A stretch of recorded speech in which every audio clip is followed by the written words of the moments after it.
Hey, Dan from Jump Bag here. We are getting ready to go over top 5 things you need to know before you get into EMT school. Kind of smoothing the road so you know what you're getting into and you can hit the ground running. Before we get into it, like and subscribe because there's going to be some follow-on videos with some more data to really dial you in. So without further ado, let's hit those top 5. Number 5, curriculum.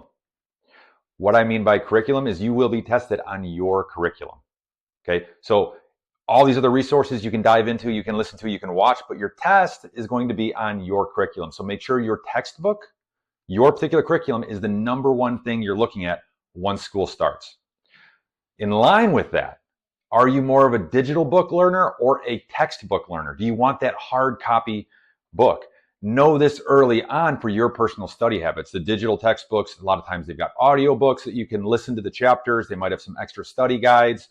But some people like that old paper and pencil where they can highlight and do their thing. So know yourself going into it. Well, how do you best study? So those are 2 tactics. Now let's talk about the top 3 that you really need to know that's going to set you apart. Number 3, this is going to be your medical and trauma assessment. So when you're going through school, there is some skill sheets that is going to walk you through how you do an assessment. And every patient you see for the rest of your career, you're going to do an assessment on. So it makes sense to get dialed in this early. Now, before class, you're not doing assessments, right? So how exactly do I do that? How exactly do I line up on it? It's as simple as just learning it in order. You get that document, your medical and trauma assessment, and you just walk down from top to bottom and you practice putting it in order. All of a sudden, when you're in the chapter studying, you're going to know the order. So you'll just get to learn how to apply it instead of learning the words for the first time. You don't need to know what it is right now. You're getting ready for school. You just need to know the order, and you're going to be surprised at how those building blocks jump right in. And all of a sudden, all right, number 2, and we're going to talk about word structure. So I know you're thinking I'm not back in English class, but you are into medical terminology. You are entering the medical world, and medical sounds like medical. And so sometimes that sounds like Spanish. But they do some things that are repetitive that are going to help us get context even if we don't know what's going on. All right, so an example. Let's talk about, you probably have family members or yourself, you've experienced high blood pressure, and they say, oh, they have hypertension. Well, the prefix here of hypertension is hyper. Hyper means high. So let's say high blood pressure, hypertension. Or let's say somebody's overheated. We're going to say hyperthermia. Anytime you see hyper, you're thinking high. Now on the other side, we'll say, hey, low blood sugar. Well, let's go with hypoglycemia. The prefix hypo means low. So getting ready for school, you can just start making note cards about these prefixes, and you're going to learn whether it's above or below, whether it's fast or slow, above or below. You're going to be able to get a lot better context. So when you're studying, you don't need to learn the whole word because you're already getting some context.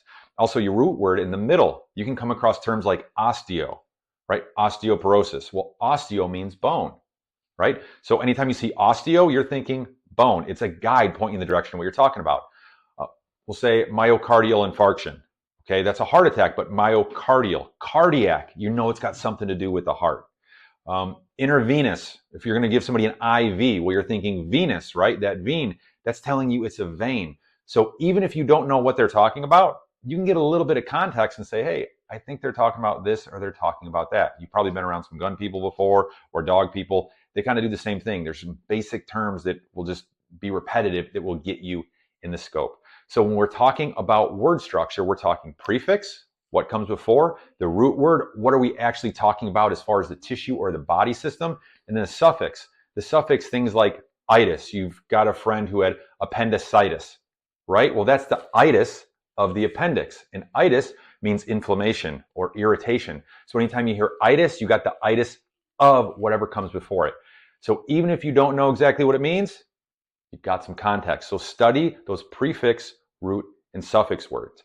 And we will break it down, so like and subscribe, because we're going to make a cheat sheet and we're going to go through another video where we dive through all these things so you can make your notes. All right, so let's recap. Top 5 things to know before you start EMT school. Number 5, curriculum. Remember, it's curriculum based. So whatever textbook you're using, that's what you're going to get tested on.